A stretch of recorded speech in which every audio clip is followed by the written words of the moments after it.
Ann Petrick. Welcome, everyone. I'm Ann Petrick, Senior Director of Research for Vistage, and I'm happy to host the latest webinar in our Peak Performer webinar series. This series is designed to support your leadership climb by bringing the most trusted experts to the Vistage community, those who provide exceptional insight and best practices to help you navigate new challenges and possibilities. Today's focus is on make or break execution. Even if you have the clearest, most compelling vision, it will go nowhere in the face of poor execution. This is a big struggle for many CEOs. How do you actively lead your organization to ensure superb execution of your vision without being consumed by all the details and daily fire drills? We've invited Vistage speaker Dan Barnett here today to help us up our execution game in just 1 hour. Dan has been leading companies for more than 35 years. That includes some of the world's leading corporations such as Nestle, Pillsbury, Weyerhaeuser, and Constellation Brands, as well as running smaller private companies. He was COO of Vistage for 7 years and is currently CEO and owner of the Primavera Company, a private equity company focused on real estate, regional banks, and restaurants. Most recently, Dan was honored as a 2020 Vistage Lifetime Achievement Award recipient as a Vistage speaker. Dan, I've had the privilege of recently hearing this presentation to my Vistage group, and our attendees today are eager to learn about your process and tools. So over to you. Very good. Well, thank you, Ann. Most people, when they hear my background, they remember the big corporations I worked for, and I worked for some big corporations. And I learned a lot about leadership from those companies, but literally half of my experience, half of it, was with companies from $4 million to $35 million in sales. I think the concepts we're going to talk about today, I think they'll apply to your businesses, whatever particular size or industry that you might be in. So let's get started by going to work on the make or break. So the make or break is the one thing that must be done extraordinarily well throughout your organization for you to achieve your vision. And because it involves your vision, we'll spend a little bit of time on that as well. And I realize that most of you probably have a vision, but this is a specific kind of vision, one that's clear, specific, and measurable.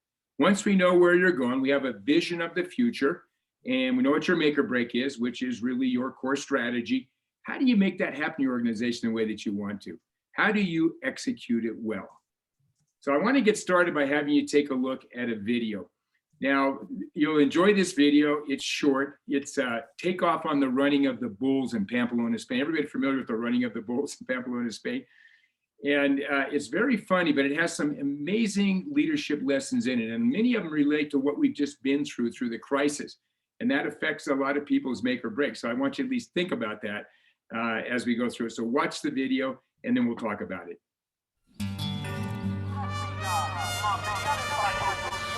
When you're running with these animals, the one thing you can never do is show fear.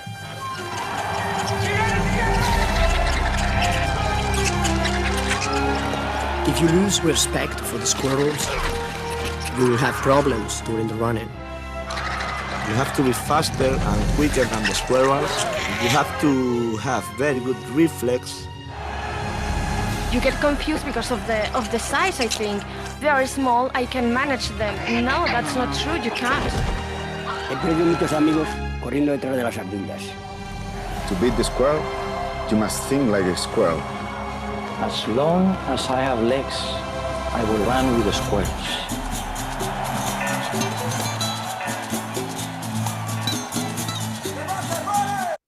I still get a kick out of that as many times as I've seen it.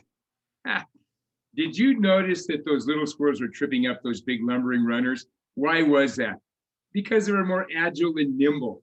I like what Jack Welch said. He said when the rate of change inside your company is slower than the rate of change outside your company, the end is in sight. If you can't be agile and nimble, keep those changes have around you, get tripped up pretty quickly these days. You know, you think about the last year and a half, things that happen every single week you couldn't even imagine before. Your ability to pivot, you know, to be agile and nimble, critically important, always important, but I think especially so in the last year and a half. Now, those runners expected bulls to come through those gates, but it was squirrels. And how did the runners react? Just like they were bulls. They were responding out of fear. I think one of the most underrated characteristics of good leaders is courage. I wouldn't promote them if they didn't have courage. When you think about it, when you have to make a decision, how often do you have all the information you'd like to have when you have to make that decision? Probably almost never. It needs to be big decisions, a key direction of your organization, a key player in your company. Only have so much information. It takes a lot of courage to make that decision and go on. We feel fear all the time as leaders. I think especially in the last year and a half. But I say when you're feeling the fear, don't make the decision right then. Step back for a second. Ask yourself what's really going on. Talk to some people. Bring it to your Vistage group.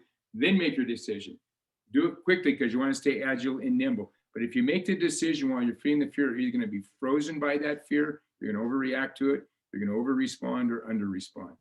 So don't make the decision at that point in time. Did you notice that those squirrels were coming at them from all directions? That one squirrel's running along the fence, jumps on the guy's shoulder, trips about. You don't know where your problems are going to come from half the time. You don't know where your competitors are going to come from half the time. But did you notice that the people at the front of that pack were doing just fine as the ones at the back of the pack being tripped up?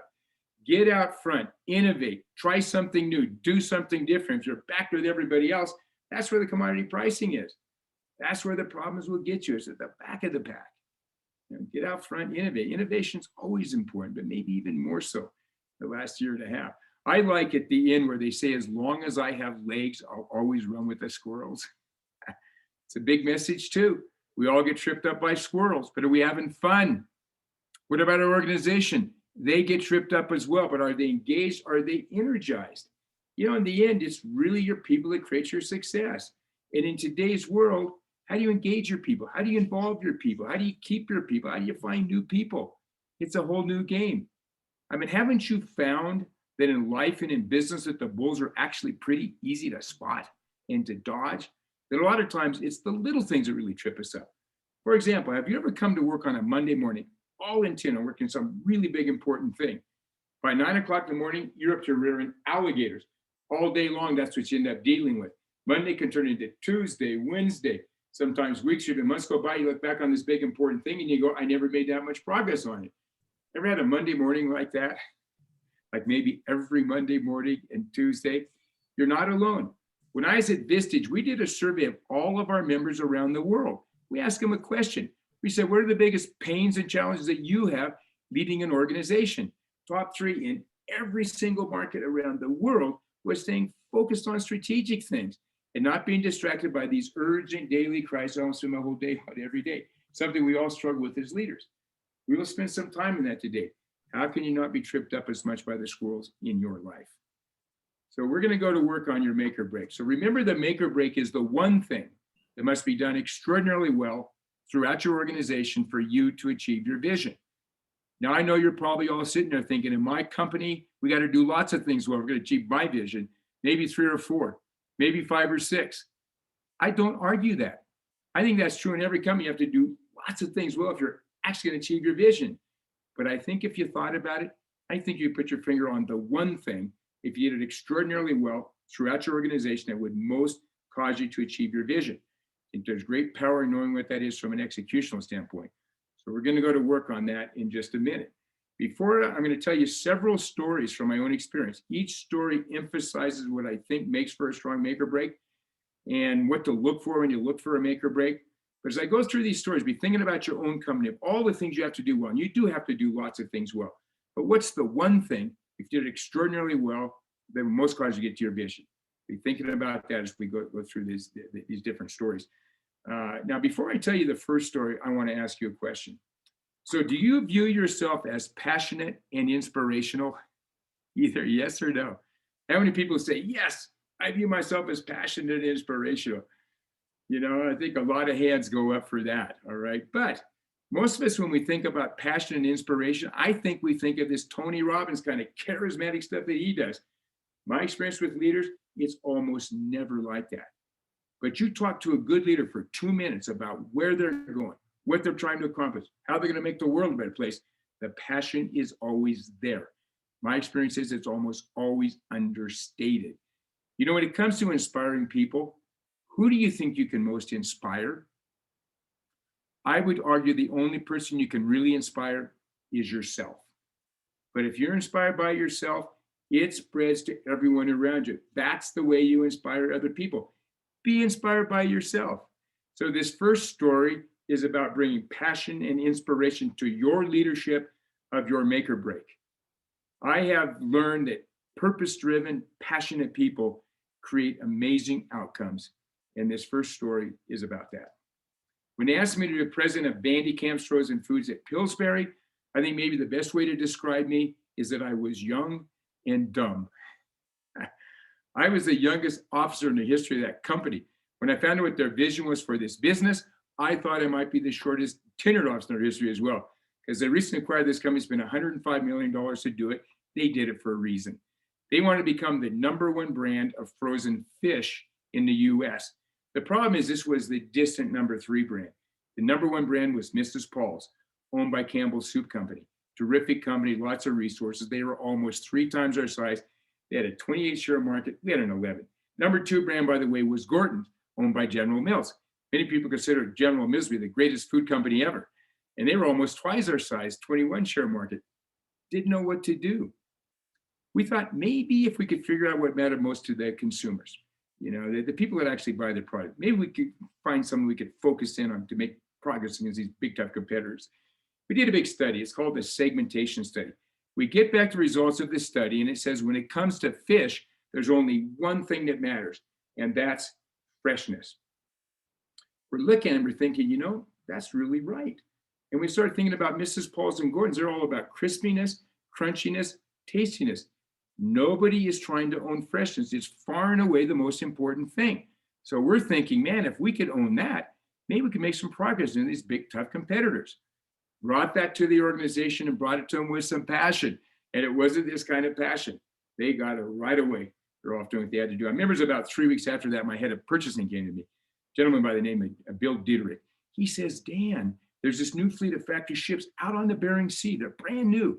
They're owned by the Poles. They have this new process. They catch fish, bring it on board, fillet it, and flash freeze it within a half an hour of a swim around the water. This stuff is fantastic. Freshest tasting product out there. We end up locking up the entire supply of that entire fleet of ships. And this is probably what we even looked at before because it's a little bit more expensive. But after that, my head of manufacturing came to me. He says, Dan, we're not sure from a manufacturing standpoint how to hone on this freshness profile we're all trying to do. Could you and the senior team come and work with us at the plant? You can imagine, here we were every Monday morning, 8 o'clock in a fish factory. And we worked together and we came up with what we thought was the freshest tasting product out there. When we got there, we set a standard. We said, we're going to do taste tests every quarter with a couple hundred consumers against both Mrs. Paul's and Gordon's. If we didn't win those taste tests by 60-40 or better, where more than 60% prefer us, we'll do something about it. We'll change our formula, change our manufacturing. We'll do something about it. What happened was for years after that, we maintained a 60-40 or better taste rate over both Mrs. Paul's and Gordon's. A little bit after that, my head of marketing came to me. He says, Dan, now that we have the product right, we got to get the message out that we're the freshest tasting. So we met with our advertising agency, a big agency by the name of Benton and Bowles. We're meeting with the chief creative director, a gentleman by the name of Chet Lane. I'm explaining to him about freshness, how important it is. And I notice he has this kind of glazed over look in his eyes. I asked him, I said, what's the problem here? He says, Dan, it's a frozen product. That's the problem. You can't own freshness. It's not credible. It's not believable. It's got no integrity. This is a big assignment, but we'll give it a shot. And they went away and they came back a few weeks later with an advertising campaign. Now, this advertising hasn't run for years. I never tell this story that people still don't remember this advertising. In fact, we tested it for memorability. Top 2% of all commercials ever tested. And it went like this. You had the housewife. She's in the grocery store and she's got a shopping cart. She's going down the aisle. You can see this frozen food case here. There's the blue Bandy Camps boxes, the white Miss Paul's boxes, the yellow Gordon's boxes. She gets close to those blue Bandy Camps boxes. She's looking at them and they're flopping around like this. She grabs one and she puts it in her bag. She goes to the checkout guy who's trying to ring it up and get him in the bag, and they're flopping out of the bag. She's walking out to the car and they're flopping out of the bag. And it was Bandy Camps, quite possibly fresher than fresh. Here's what happened. We went from an 11 share to a 22 share. Mrs. Paul's dropped from a 28 share to a 20 share, and Gordon's, which I didn't even put on there, dropped from a 21 to a 19. We were the #1 brand of frozen fish in the US. Now, what happened here, we identified the thing that mattered most. In this case, it was freshness. Then we got extraordinary execution throughout the organization on freshness. And we achieved our vision against big, tough competitors, many times their size. I like to tell this story for a couple of reasons. One, it's a good example of the concept, but it also emphasizes something else I think is really important to make or break in this meeting. I think the way that you bring your make or break to your organization as a leader makes a big difference. If you make it clear, this is the most important thing around here, and that you want extraordinary execution throughout your organization on this, I think you'd be pretty amazed what happened in your company. I would have never even known about those factory ships out in the Bering Sea. I'd never come with these manufacturing ideas. I'd never come with a flipping box idea. I think you'll be shocked by what can happen throughout your organization if you make it clear as the leader that this is the most important thing and you want extraordinary execution throughout your organization on this. Choose to lead it yourself. Bring it to your organization with clarity and passion as a leader. And I don't mean this kind of passion, but make it really clear this is the most important thing. I just think you'll be pretty amazed what happened in your organization. Why I like to tell the story of Pillsbury. I'd like to talk a little bit about Nestle. So when Nestle asked me, had their juice business, it was a business called Juicy Juice. So Juicy Juice is in this rapidly growing category. They had the best tasting product on the market, protected with technology, and Nestle wanted us to build this into a global brand. The problem that we had is that our sales organization was not on board with it. To them, Nestle was a small business. It had actually been declining in sales, and they were not willing to put the effort into getting distribution in the store on the shelf with this product. And that was our make or break, distribution in the store. So we decided to pull it out of the direct sales organization, and we hired 70 food brokers around the country to represent us in local markets. Now, the brokers thought this was a pretty terrific business. They thought if they did a great job with Juicy Juice, there might be other big businesses in that big direct sales organization that were being underrepresented like Juicy Juice that could be pulled out. They jumped on it. They went on and got distribution in the stores everywhere. We had a 41% increase in our business that very first year.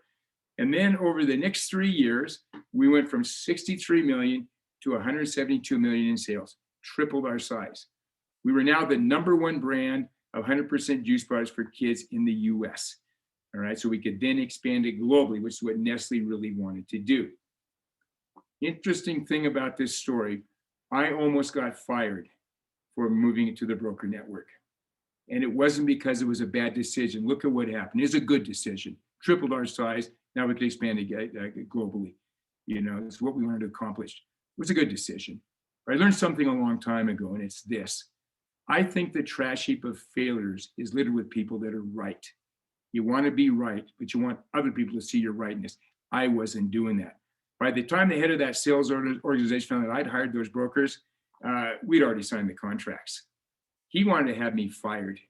And when you think about it, I was being arrogant. I wasn't listening. I wasn't respecting one of my peers.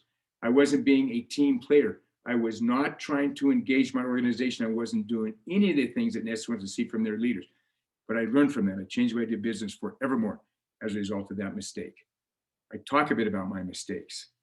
You know, I actually, I find that I sometimes learn more from the mistakes than I do from my successes. You know, and so I talk a little bit about my mistakes. Whenever I make a mistake, I always know that there's an opportunity for me to grow as a person and as a leader. Encourage you to do the same. So anyway, so I tell this story because it really emphasizes that you want to have your whole organization on board with your make or break. You know, and by changing it to the broker network, now we had a sales organization that was on board. Don't let anybody work against your make or break in your company, because if you do, they will slow you down or stop you from getting where you want to go. This is the most important thing for you. Get everybody on board. And normally, if you work with your people, you can get everybody on board. Don't do what I did. Work with your people. You can get everybody on board. Other reason I like to tell this story, it emphasizes what to look for when you look for a make or break. Most people think that your make or break is your great strength, something you're really good at. Sometimes it's not. It can be a weakness. You think about Juicy Juice. Juicy Juice had a competitive advantage, best tasting product on the market, right? But they were declining. They actually had to get the distribution if they were going to actually end up becoming #1. Once they fixed that weakness where they couldn't get the distribution, changed it to brokers, now were really good at distribution, they just took off like a rocket. So sometimes it's a weakness. How do you know which one it is for you? Always start by asking yourself this question. Are you moving towards your vision at the pace you want to? If the answer is no, it's a weakness. You want to know what that weakness is and get good at that weakness. Because once that weakness is taken care of, your strengths can shoot you up. We grew like a rocket after we fixed that weakness of distribution. All right. So if the answer is no, look for weakness. If the answer is yes, we're moving towards our vision, the pace we want to, look for a strength. You know why? You're doing something so well, it is actually moving you towards your vision, the pace you want to. Know what that is, make that your make or break, always execute that well. So always start by saying, are we moving towards our vision, the pace we want to? The answer is no, look for a weakness. If the answer is yes, look for a strength. That's the other reason I like to tell this story of Juicy Juice. What do you look for? I want to talk a little bit about Vistage. I'd like to talk about Vistage because it's business to business. It's in the service sector. It's a smaller company. It's a $35 million company when I joined them, and it's current. And when I went to work at Vistage, they had this wonderful mission and vision statement, and they still have it. It's to increase your effectiveness and enhance your lives. So how do we make that happen? And what we decided from a make or break standpoint, it's about getting more leaders involved so we can help more leaders be successful. So we put together a number of tools and techniques that allowed us to attract more people to get involved with Vistage. And once we knew how to do that, we put it into a platform of execution. This whole story is about execution. And once we put the platform of execution together, we put it into place literally right there. It immediately changed the shape of that growth curve to that extraordinary growth rate that's continued unabated now for 19 years. And we became the leader in the category after we crossed over 14,000 members. Today, we have over 24,000 members.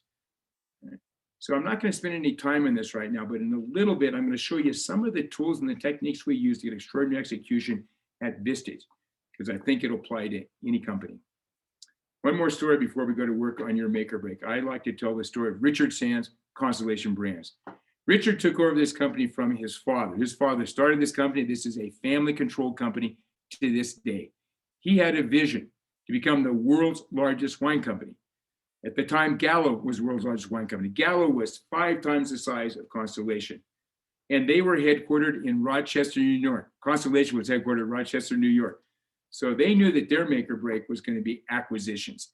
They're going to have to acquire companies in California, Australia, Oregon, places that were the epicenters of the wine world.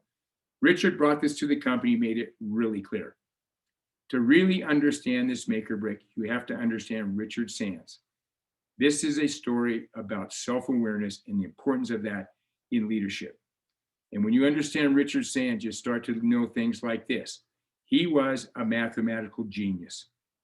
He knew that he could build a model that could describe where the value was in any wine company. He built that model himself, put all the forms himself. This is the most elegant Excel workbook you've ever seen in your life. But the other thing about Richard Sands, he had a PhD in psychology. He never intended to go in the family wine business, but what he knew as a psychologist was this. It's very important to know what the value is so you pay the right price for the company and where that value is, very important. But that is not where most acquisitions succeed or fail. Where most acquisitions succeed or fail is over here in the way that you integrate it into your organization once you acquire it. That's where you tend to lose the key people you want to keep. You may lose something about the culture that's special or magical. You lose the engagement of all the people you want to stay behind. It's over here in the way that you integrate your organization. So what happened was pretty amazing. When Richard took over the company, it was $171 million. I joined him 4 years later. It was $1.2 billion. I left 4 years after that. It was $2.5 billion. And we tripled the price of the stock while I was there. I retired to Lake Tahoe, where I live to this day. And today is an $8.4 billion company. This company went from $171 million to $8.4 billion, all through acquisitions. They became the world's largest wine company. At one point, they owned over 50 wine brands. Now, the reason I tell this story is that I think sometimes your make or break, it says as much about you as it does about your business. Have some awareness about yourself. What do you have a passion for? What do you care about? what do you really want to see happening? Think about that. Or you may say, I'm pretty good at something. I'd like to bring that in the organization. Get lots of people good at that. And when I leave, it'll be there. What are you good at? What do you like to do? Think about yourself when you think about your make or break. Richard Sands was a very unique person. He brought unique things into that company. But you know something? You're all unique people. You all bring unique things into your organization. So when you think about your make or break, think about yourself. What do you have a passion for? What do you care about? What do you really want to see done? It can have a huge impact on picking the right make or break for you. I know in my case, it did a lot. And that's why I like to tell the story of Richard Sands. So we're going to go to work on your make or break now.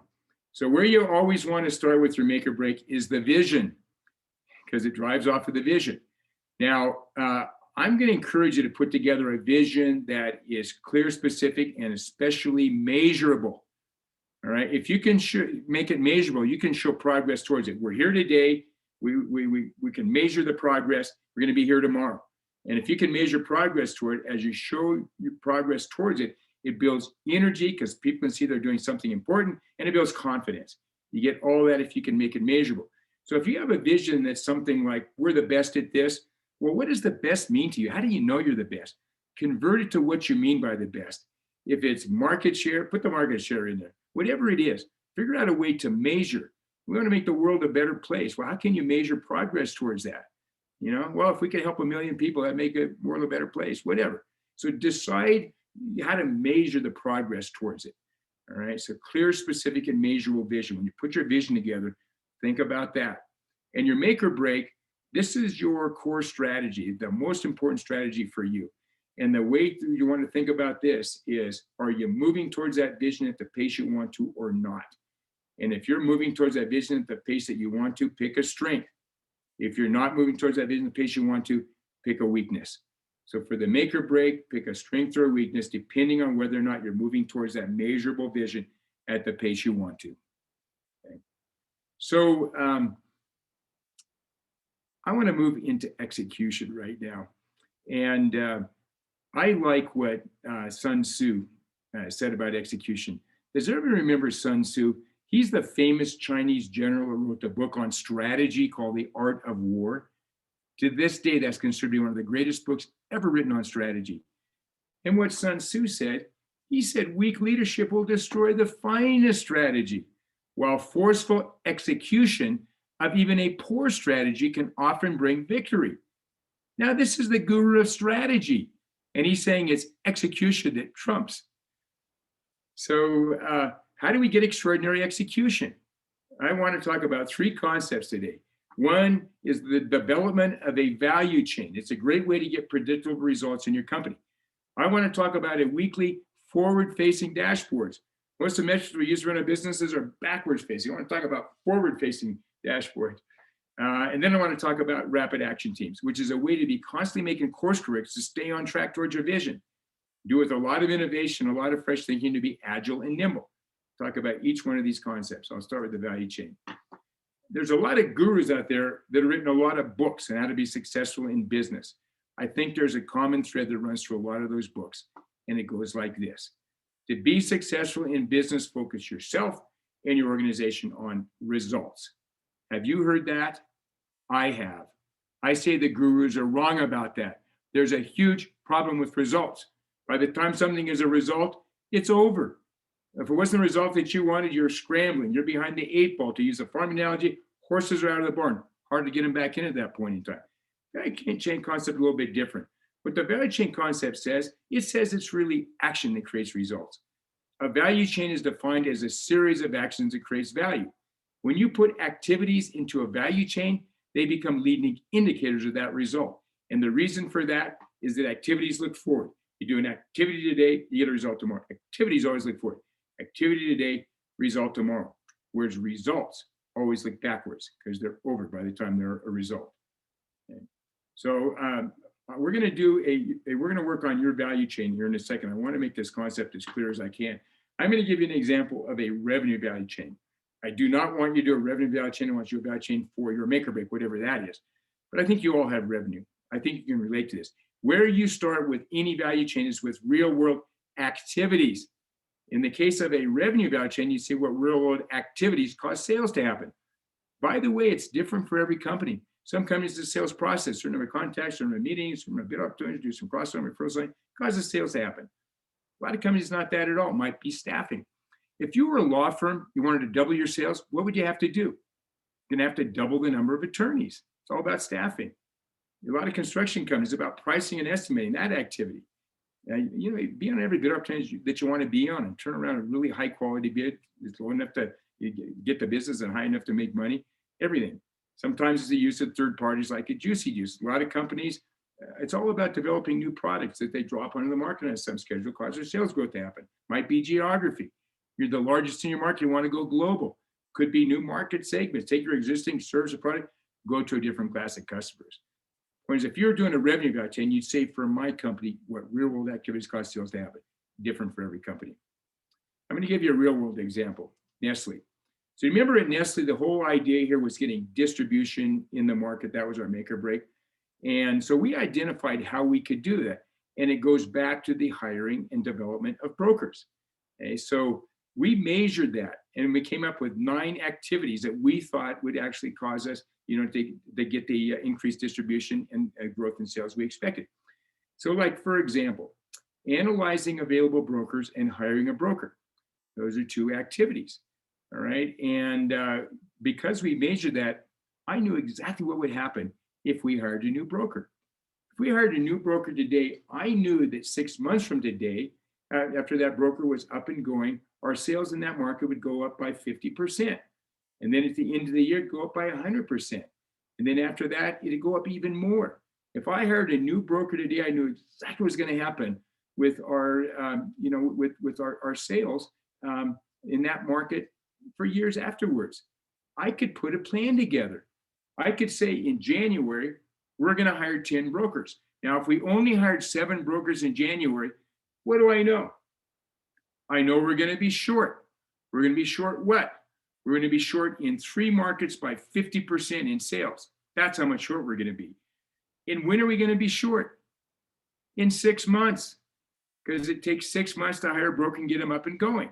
Now, the way that I ran things when we got there is in July, I pick up the profit and loss statement. I take a look at it. I go, oh my goodness, we're short by $100,000 in 3 markets. Wonder what happened. We do a bunch of analysis. We found back here in January, we're supposed to hire 10 brokers. We only hired 7. Here I'm in July and I say, we have to hire 3 more brokers right away. Reality is it takes a long time to find a quality broker and hire and develop and get them going. Let's just say I had a magic wand. We hired 3 more brokers right here in July. What would happen? Nothing's going to happen. I'm going to spend a lot of money hiring and developing brokers, but I cannot catch up for 6 more months because it takes 6 months for that broker to get up and going.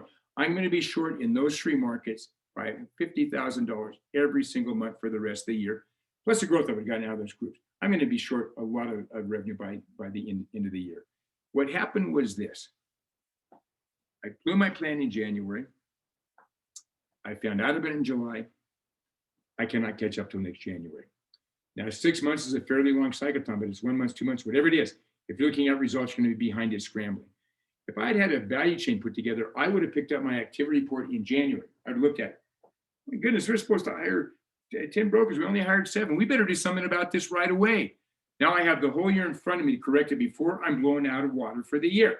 It's the way you can start facing forward. Start always looking backwards when you run your business. Get to the activities. Training the brokers. We know how much that was worth.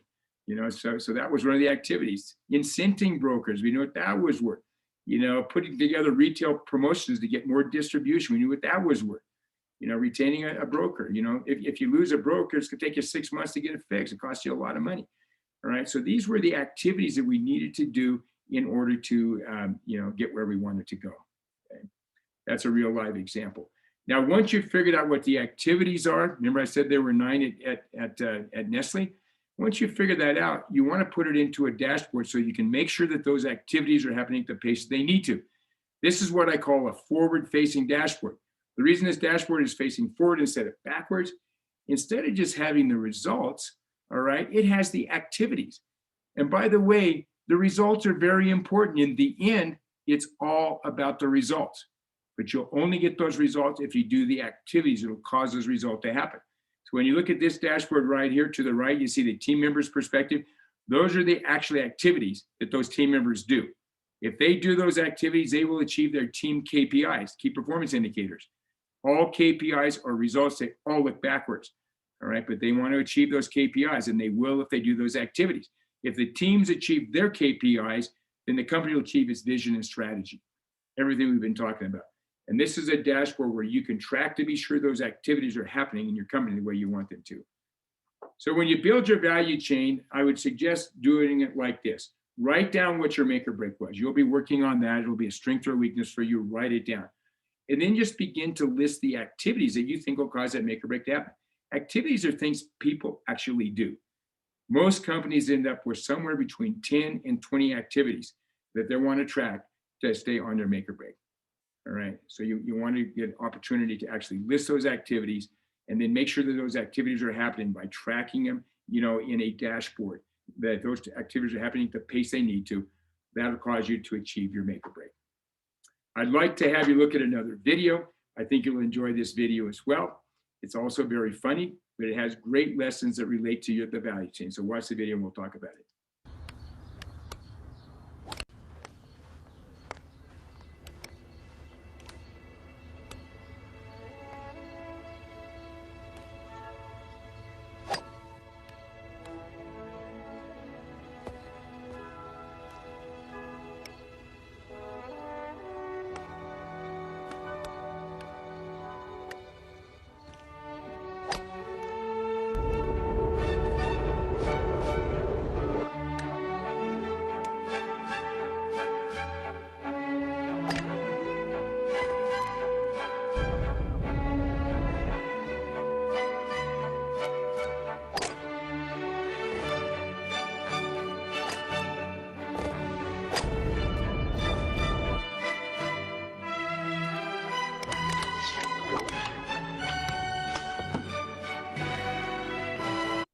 I still get a kick out of that one too.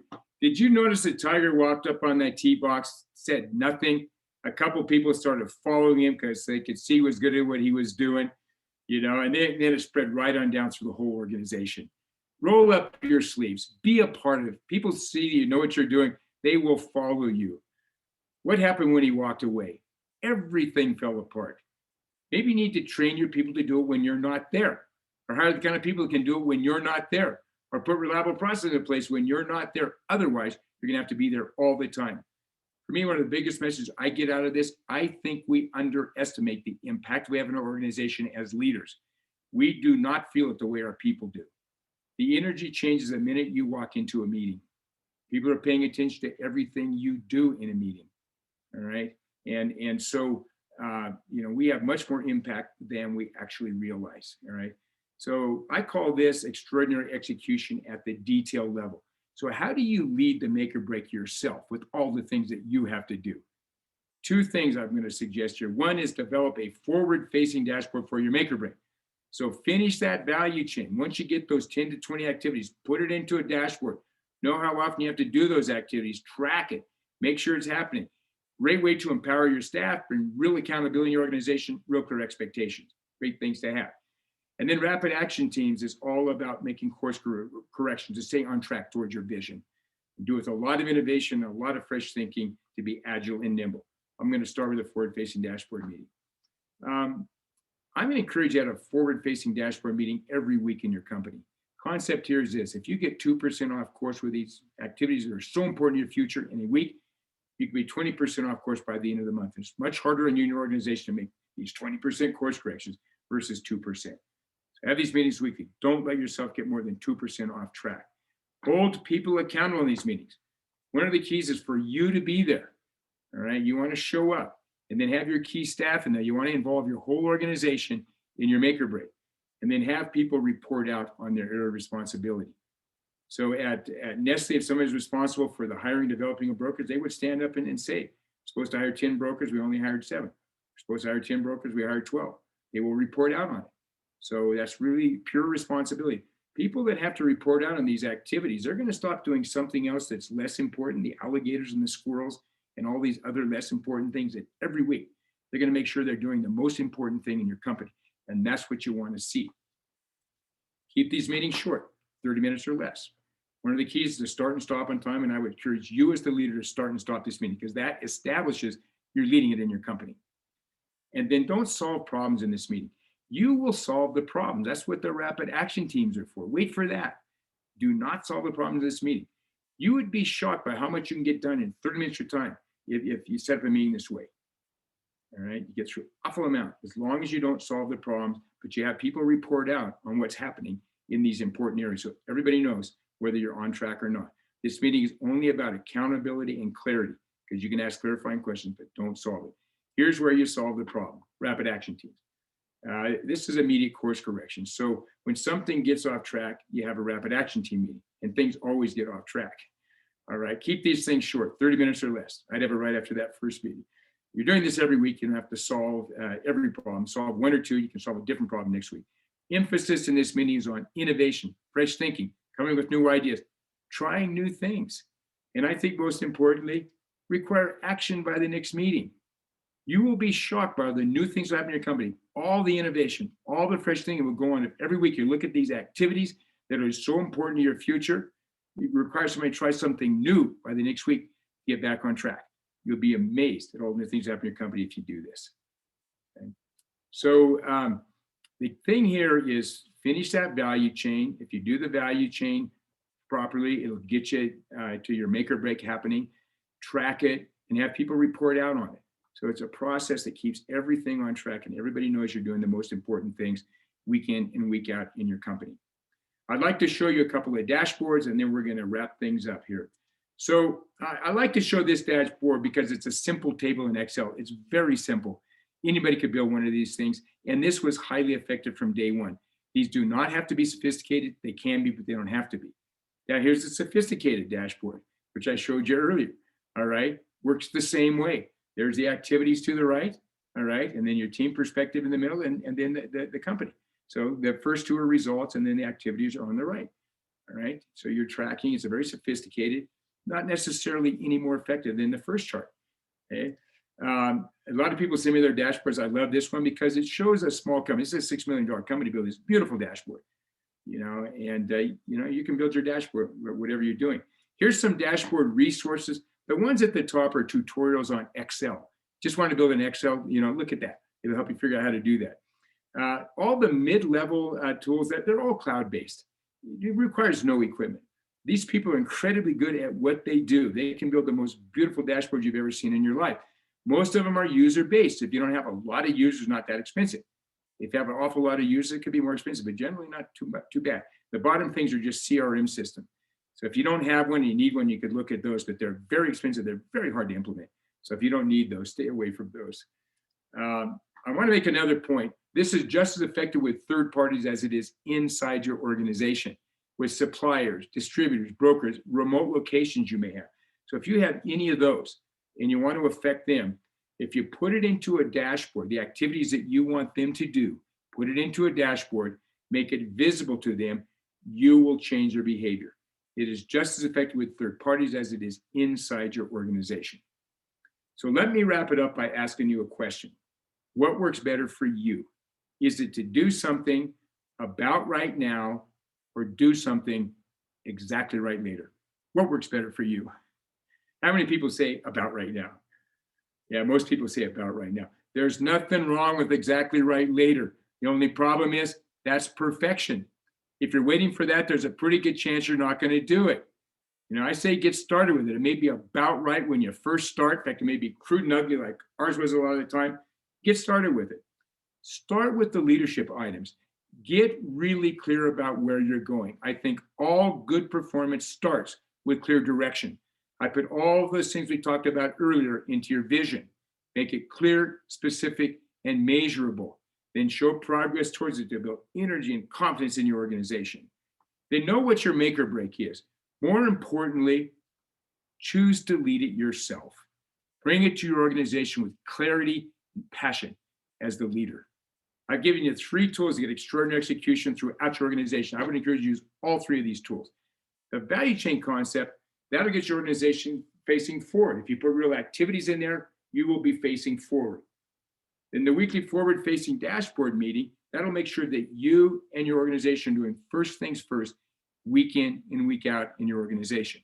You then use rapid action teams to be constantly making course corrections to stay on track towards your vision, with a lot of innovation and a lot of fresh thinking to stay agile and nimble. I'd encourage you to use all three of those tools. How much of your time have I taken with those two meetings at the bottom? Each one was 30 minutes. We're talking about 1 hour of your time. You'll still have time to work on all those other things that are important.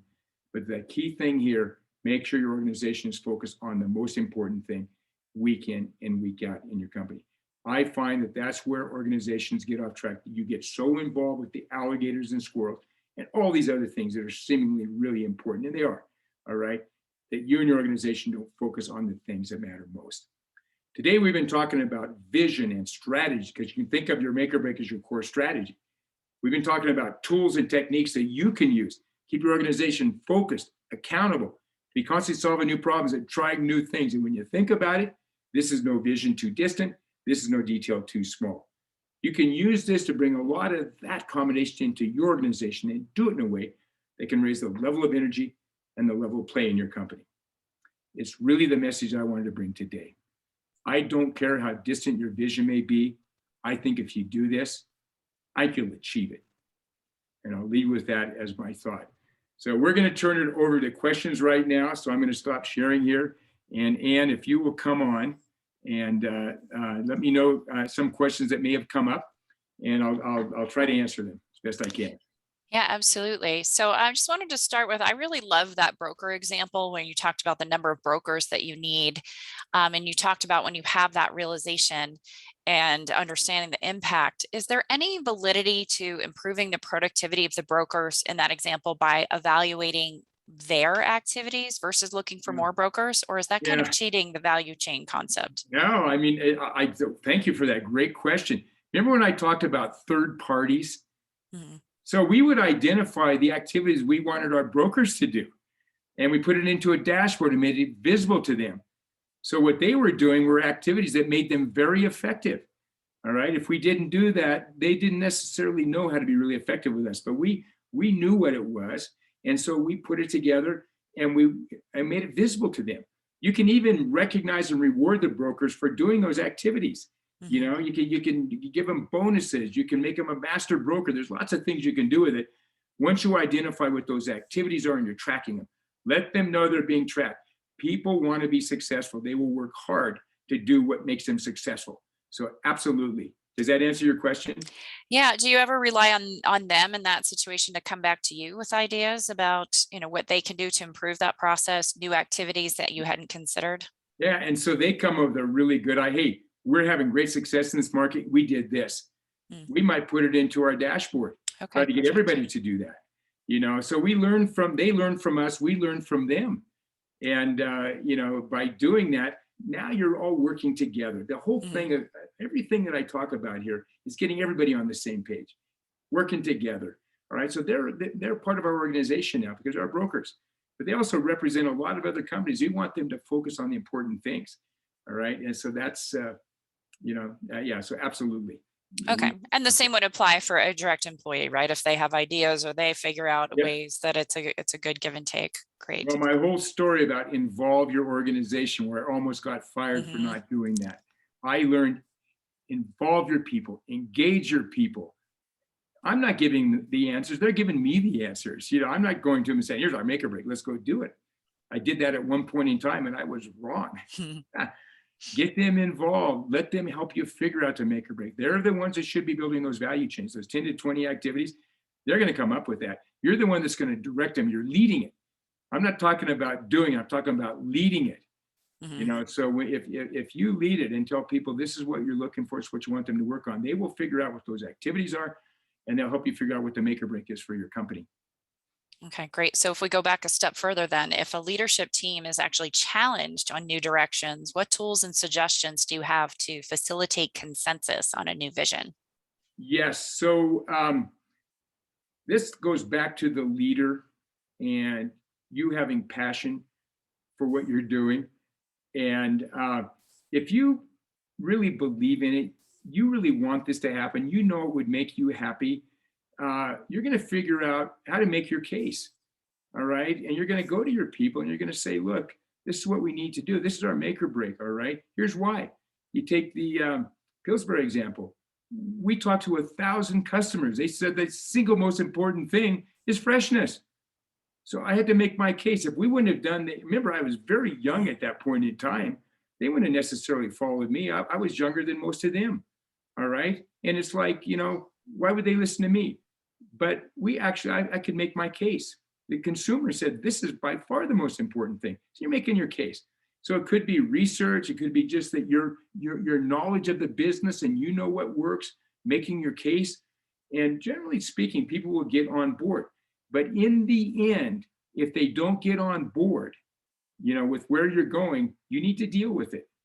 If you let somebody work against your make or break, they will slow you down or stop from getting where you want to go.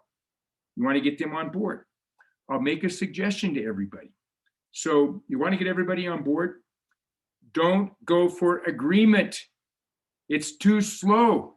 It takes forever to get agreement. You'll never be agile and nimble if you go for agreement, and you don't want agreement. You want people in your leadership team, to think differently than you do. You want different perspectives. Everybody doesn't have to agree, but you want to get them to commit, to support it. So, and you don't necessarily agree. You think it's over here. Most of the team is like over here. My only question is, I get you think it's over here. That's cool. All right. I think there's a good thing in that, but we're kind of, will you support this? Will you commit yourself to that? I can way easier get Ann to do that and then get her to change her mind. It's so slow if you go for agreement. Go for commitment and support. It's way faster. And people learn to be an adult. They realize that sometimes it'll be my way, sometimes it'll be other people's way. People learn that the way you really work effectively in a company is all getting on the same page, whether you always agree or not. Sometimes I'll all agree with you. Sometimes you're going to commit that it's something that they're doing. That be an adult and set that kind of a culture up, and people will get it and they'll want to do this. Great. Thank you, Dan. I think the commitment versus consensus is such an important thing. So if we're spending a lot of time as a leader trying to gain consensus, the better to switch to getting commitment from senior leaders. Faster. Yeah. So looking at the, KPIs and metrics, you talked about measuring activities, right? But do you have any guidance on selecting KPIs or metrics that a leader should be measuring for their organization? Yes, and it's really different for every company. I can't give you the list of the top 10, but I can say this. Start with your vision. Make your vision clear, specific, and measurable. So once you have a way to measure it, you're going to be tracking that. You want to be sure you're making progress towards your vision to build that energy and that confidence. So track that. All right. And then move it down all the way down to the activity level, at least for your make or break. And most companies, your make or break is your single most important strategy, but most companies will have more strategy than that. In fact, the biggest problem is most companies have too many strategies. They're trying to do too much at once and they can't. And so they don't do anything well. But I would limit it to like 3, maybe 4 at the most strategies that you're working on in even any given quarter. And the fewer is better. All right. But you might have 3 or 4 things, and you could pull activities out of each one of those and make sure those are happening. So you know that all your strategies are moving forward for you. So, have fewer strategies, 3 or 4, track those, and then break those down to the activity level and make sure those activities are happening with a forward-facing dashboard that's based on activities. And it'll be different for every company because it all starts with your vision and your strengths and your weaknesses. And but if you start there and you track those things, and that will include KPIs. Now, KPIs are results, but the teams have KPIs, key performance indicators. They're results, but there's the activities in front of those. What do they actually have to do? What are the activities in front of that? You track that. The KPIs will begin to happen, and because you track the activities, and then because those KPIs are happening, the strategies are going to happen in the company as well. Excellent. So I like the idea of focusing on just a few strategies. You've obviously led a lot of different size companies in your career, and starting at maybe a $6 million company, we asked someone, what should they be doing? I know we talk about the balance of working on the business versus working in the business. So for someone in a growing company around that level, 6 million, a year, what should they really be focused on in terms of working on their business?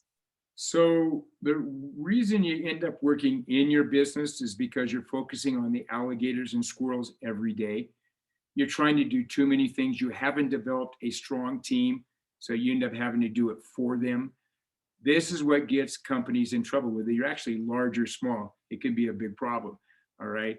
But if you can step back, if you want to work on the business, get a clear vision laid out and begin to focus that organization on that vision, and then figure out what the core strategies are, no more than 3 or maybe 4, all right? And get people focusing on making those happen. And the way they make those happen is through activities. So then you get people to identify the activities in the value chain, put it into a dashboard and track it. There's no size company that this doesn't work for. Mm-hmm. I owned a company once that was a $4 million company. We used every one of these concepts there.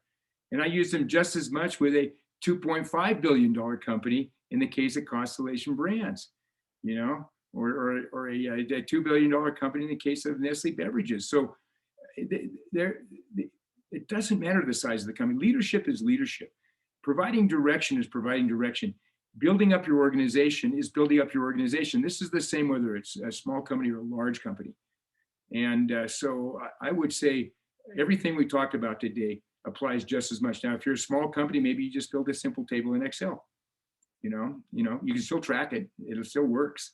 You know, if you're a bigger company, maybe you have more sophisticated charts. It's okay. They both work, you know. And so I would say, don't think that your size should stop you from doing these things. The key is that you create focus. Focus is so important to the success of a company. And being a leader and knowing what to focus on as a leader in terms of developing your team and putting processes in place so people can be successful, and you know, involving and engaging your organization in what you're doing. These are fundamentally true for any size company in my, and I've worked for all different sizes. Plus, I was a chair for 6 years. Mm-hmm. Here in the Reno, Tahoe area, Yep. I worked with 25 leaders of every kind of company you can imagine, all different sizes, all works the same. My experience, anyway, that's been my experience. Okay, one last question then. So I'm thinking about the value chain activities and really identifying those that are leading to your final goal. Yeah. Seems like that would help generate the infamous stop doing list, the activities that might not appear on the dashboard or might not drive the value chain. Or are those also important as part of the formula? I think stop doing lists are great. Yeah, I'll make a point. Everything I've talked about, it's not a religion, all right? You have to figure out what works for you. A lot of companies out there might be using EOS or other operating systems like that. This stuff is very consistent with that. You can use this to strengthen what you're doing already, make it stronger. So many people that use those systems, they say, you know what, I'm going to keep using that system, but I love how I can pick up some of these things and make it stronger and better and work. I mean, how many things have rapid action teams and things? We can make it stronger with this. So look at what you do. And if you're tracking something that's important to you, stop lists and things like that, just kind of work this into it and strengthen it for yourself, because, you know, every company has to figure out, you know, how to kind of make this thing work for them. But fundamentally, it'll come out looking a lot like what we talked about today, I find. Great. All right. Well, thank you so much for sharing your insights, Dan. And we will share a link to the recording within 24 hours, as well as the slides. They're also available for download in the chat. So thank you, Dan. Thank you for having me. It's great to be here. Yes, it was an honor to speak with you today. All right, so in that email, we'll also include links to register for some upcoming webinars. We have ITR Economics on the Journey Forward on September 10th. That's with Alan Bolio, and that will be members only. And finally, we're offering our Leadership Motive, which focuses on organizational health from our partner Insperity on September 17th, and that will be open to everyone. So thank you once again for joining us today. Stay safe and be well.